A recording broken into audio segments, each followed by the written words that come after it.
Good morning, everyone. Welcome to Anand Network Tutorial. My name is Abhishek Anand. I bring more than 17 years of experience in networking. Want to simplify complex networking concepts. If you're working on Cisco SD-WAN or preparing for interviews, this topic is extremely important. In production networks, even a small control connection drop can create major business impact. In Cisco SD-WAN, control connections use DTLS or TLS. These connections use BFD probes, and by default, the DSCP value is CS6.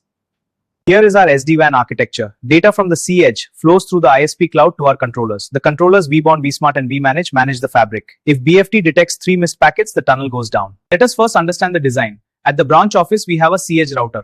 This C edge builds secure control connections to the controllers through the ISP. Inside this secure tunnel, BFD continuously monitors tunnel health. Now let us talk about CS6. In SD-WAN, control traffic and BA packets are met with CS6 per gate. This gives high priority to control traffic, preventing delays during congestion. Now let us understand BFD. BFD stands for Bidirectional Forwarding Detection. It sends rapid heartbeat packets across the tunnel. If 3 consecutive packets are missed, the tunnel is down. This allows quick failover.